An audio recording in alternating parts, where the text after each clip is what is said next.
Vă salut, oameni frumoși, și bine v-am regăsit la un nou vlog. În acest vlog o să dezbatem subiectul Turcia. Din păcate, ați văzut și voi, în ultima perioadă s-au întâmplat foarte multe nenorociri. Mai trist, mai tragic este că oamenii simpli au avut de suferit din cauza acestor nenorociri. Astăzi vreau să dezbatem acest subiect și vreau să ascultați cu atenție ceea ce voi spune în acest videoclip, să vă dați și voi cu părerea dacă am sau nu am dreptate. Așa că, haideți să începem cu începutul. Au fost foarte multe și încă sunt foarte multe opinii pe internet, precum că acest cutremur este un cutremur sistat, un cutremur pilon, un cutremur, nu știu cum să vă zic, pe românește, un cutremur, bă, trebuie să fie un cutremur undeva, oriunde să fie. Ia să vedem, sunt interese politice, nu știu ce, turci, SUA, etc. Hai să facem. Deci, anumite persoane cred că acest cutremur este unul controlat. Anumite persoane. Alții cred că acest cutremur se datorează problemelor climatice care se întâmplă pe glob. Și dacă nu știți, haideți să citim un pic despre calota glaciară, ce înseamnă și ce cauze ar avea această calotă glaciară. După cum vedem aici, calota glaciară reprezintă masa de gheață care acoperă porțiuni mari în regiunile polare sau părțile superioare ale munților înalți și depășește suprafața de 50.000 de km², ok, astfel cunoscut și sub numele de ghețarea continentală. Ce se întâmpla în 2020? Ei bine, o bucată uriașă s-a desprins din calota glaciară. Și asta se întâmplă din cauza schimbărilor climatice, unde omul are cea mai mare contribuție. Ce contribuție are omul? Păi, poluare, defrișare de păduri, în mări când se merg cu vapoarele de consumă milioane de tone de motorină și acea motorină automat intră în mare, în oceane. Deci omul are cea mai mare contribuție a acestui ecosistem. Pentru că chiar și în spațiu, dacă vă vine să credeți, se poluează. Dar rămite pe pământ. Deci calota asta glaciară a început să se topească atât de repede. Deci într-un an de zile s-a topit cât nu s-a topit în 10 ani. Cam la nivelul acela. Și asta ar putea să fie o chestie care afectează climatul. Bun, deci cam astea ar fi două dintre cele mai menționate lucruri pentru care, cutremurul din Turcia s-a produs din cauza asta. Acum, haideți să vedem care este și opinia mea. Să spunem că poate or fi și interese politice la mijloc, nu zic nu. Să spunem că este vorba și de ecosistemul nostru, de mama natură, pentru că spune și natura, băi, gata că v-ați bătut prea mult joc de mine. Whatever. Fiecare dintre aceste lucruri contribuie mai mult sau mai puțin la dezastrul acesta. Acest dezastru se poate întâmpla în absolut orice țară. Nu numai în Turcia, poate să se întâmple și în România. La 2-3 zile distanță după cutremurul din Turcia l-am avut și noi pe cel din Gorj, care ați văzut ce s-a întâmplat, un cutremur de 5,4-5,6 a reușit să facă o grămadă de dezastru. Ați văzut și primăriile cum arătau. Dar haideți să vedem împreună ceea ce m-a șocat cel mai tare. Pentru că turcii plătesc anual o cotizație la stat specială pentru treaba asta, pe consolidarea blocurilor, cum este la noi, da? De vine și ne anvelopează blocurile. Ei plătesc strict pe tema asta să reabiliteze toate blocurile ca să nu aibă probleme. Iar acum, haideți să ne uităm noi, să vedem cum erau făcute blocurile la ei. Bun, aici avem o construcție care reprezintă, oricum vorbește turcă, nu știu cât înțelegeți, dar omul prezintă cum sunt făcute blocurile. Ce tip de cărămidă folosesc. Și vedeți că împinge, deci doar împinge cu bățul ăsta, efectiv se mișcă toată zidăria. Și, bă, eu nu sunt în domeniul construcțiilor, dar poate este cineva care urmărește acest clip. Îmi spună și mie, așa trebuie să facă o construcție? Haideți să vedem alt videoclip.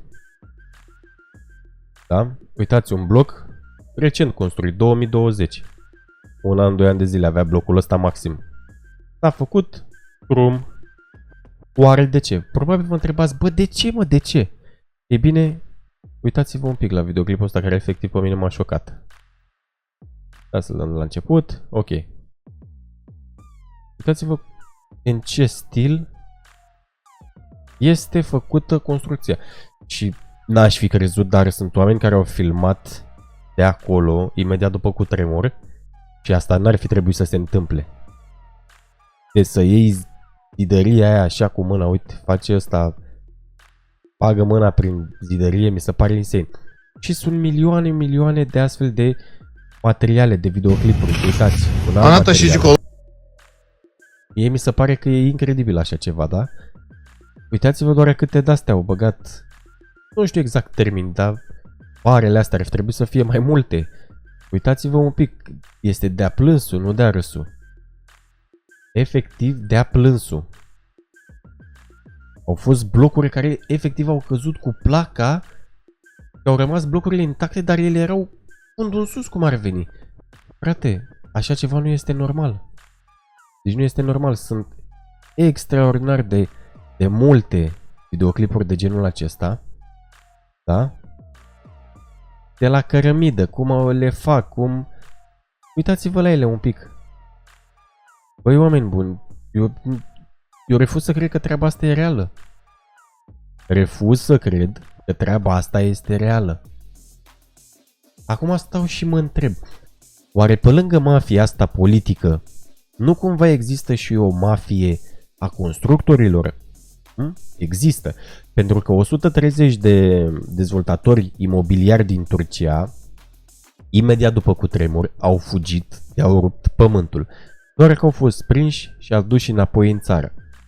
Bun, ăia sunt de vină pentru că au folosit materiale non-conforme, au făcut construcțiile non-conforme, dar autorizațiile alea de la cine au plecat? Cine a dat aprobare să se construiască? N-au și un diriginte de șantier, n-au și un expert care să facă o expertiză a planului, să nu mai spunem a construcției. Bă, să facem un plan, ce materiale se folosesc, ce fier beton folosim, ce construcții avem, pentru ce? De ce nu s-au gândit la treaba asta?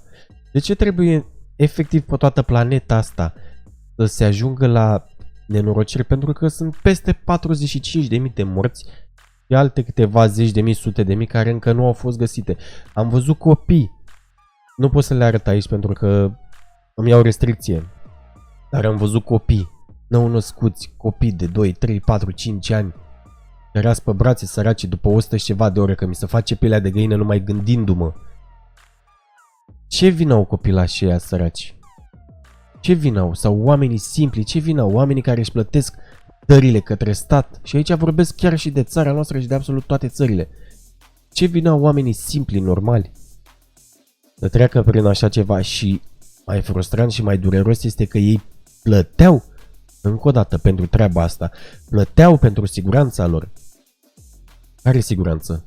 Siguranța pe hârtie? Aia e siguranță? În păcate, da. Și acum, durerea cea mare este a familiilor. Pentru că președinții, secretarii, generalii, comandanții, dezvoltatorii, trece valul pentru ei. Poate, Doamne ferește, se întâmplă alte nenorociri, dar ei au milioane pe spate. Nu-i interesează. Oamenii ăia simpli suferă, oamenii ăia simpli își plâng copiii, mamele, tații, surorile, frații. Își plâng morții. Pentru că am văzut blocuri care efectiv se dărmau. Bă, zici că și casele noastre de pe vremuri de acum 50 de ani, 60 de ani, 80 de ani, făcute din chirpici, pe legară cu paie, țineau mai bine decât... Nu poți să le numești blocuri. Da? Și așa se întâmplă și cu anumite blocuri de pe la noi din România, care sunt făcute nou, recente. Și arunci o sticlă în peretele din spate, din sufragerie, intră în dormitor, că sunt făcute prea bine. Cine plătește pentru astea?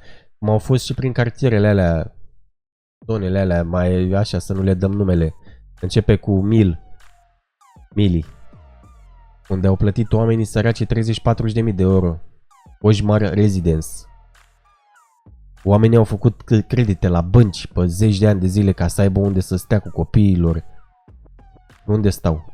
În 2023, unde nu ai nici măcar asfalt, unde nu ai blocurile gata finalizate, unde stai? În construcții de carton, unde dezvoltatorii, vă spun eu, dezvoltatorii la un bloc cu 4 etaje sau 5 etaje bagă maxim 1 milion de euro. Profitul lor este de 2 milioane. Deci bagă 1 și scot 3, 2 pe dreapta. Mulți dintre ei bagă toate pușcările de materiale. Ieftine la preț că nu interesează. Ați văzut blocuri noi construite care după câteva luni au început deja să aibă igrasie, să se scorojească vopseaua după bloc, să aibă o grămadă de probleme. Că te țepe. Pentru că nenorociții ăștia nu se gândesc la oamenii care stau acolo și o să locuiască, poate pe viață. Nu se gândesc să facă bani.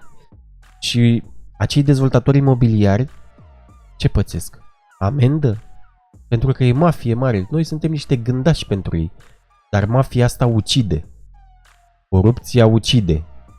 Uitați, ce m-a remarcat așa cel mai mult, făcând o comparație între Turcia și Ucraina, românii s-au mobilizat, da? Respect oamenilor care s-au dus să-i ajute. Mă refer la cei din staful României, care s-au dus salvatori. Nu guvernanții ăștia care și-au pus etichetă de salvatori, au luat la microfon, nu i-a lăsat pe salvatori să vorbească, au vorbit ei în numele lor, că așa se face, își iau eticheta. Nu mă, lăsați-i pe ei, că ei s-au dus, ei s-au riscat.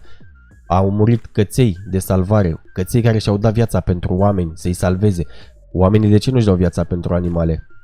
Stau și mă întreb. În fine. Și turcii la un meci de fotbal au pus într-un afiș foarte mare o poză cu un salvator cu o cască, cu un bebeluș în brațe. Pe acea cască era și steagul României. Acum stau și vă întreb eu Ucraina, pentru că ucrainienii ăștia au venit la noi în țară și copiii lor iau indemnizații dintre astea alocații de 3600 de lei pe lună, iar ai noștri mor de foame cu 102 de lei. Niciodată n-au zis un mulțumesc, din contră, ne bagă bețe în roate să le livrăm armament, să le livrăm arme pentru că ei mor acolo. Pe cine interesează? Pe cine interesează? De ce trebuie să ne pese nouă de Ucraina, care Ucraina știți foarte bine cât de mult ne-a interzis o grămadă, au interzis limba și multe altele. De ce să-i ajut?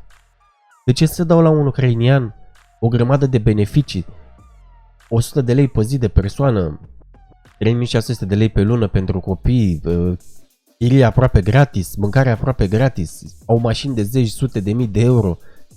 De ce? De ce să ajut pe ăștia și să nu-i ajut pe românii mei? De ce să nu ajut copiii din orfelinate? De ce să nu ajut copiii din familii rău, famate, bătrâni? De ce să nu-i ajut pe ăștia? Ai noștri mor de foame și trebuie să-i ajutăm pe ucrainieni? De ce? Că este un interes politic, da? Unul chiar foarte mare.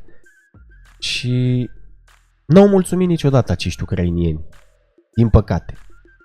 Dar da, sper să fie o învățătură de minte acest videoclip. Chiar sunt curios să-mi spuneți și voi care este părerea voastră despre această catastrofă, că până la urmă este o catastrofă. Din momentul din care a fost primul cutremur puternic până astăzi, am înțeles că au fost în jur de vreo 2000 de alte seisme, ceea ce este extraordinar de mult. Chiar astăzi, în momentul în care filmez acest videoclip, a mai fost un cutremur de 5,6 în Turcia. Cu cutremurile nu ai cum să te joci. Dar un sfat pentru cei ce vor să-și cumpere case sau locuri de apartamente: aveți foarte mare grijă la ceea ce cumpărați, pentru că vedeți ce nenorociri de materiale sunt făcute. Aștept să-mi lăsați și voi un comentariu, să-mi spuneți care este părerea voastră. Dacă v-a plăcut, nu uitați să dați acolo un like, să distribuiți clipul ăsta mai departe și să vă abonați, pentru că asta mă ajută pe mine cel mai mult. Voi a fost Poro, vă pupă fratele vostru, vă doresc toate cele bune, pace și iubire și să ne rugăm la Dumnezeu pentru zile mai bune. Toate cele bune. Pa!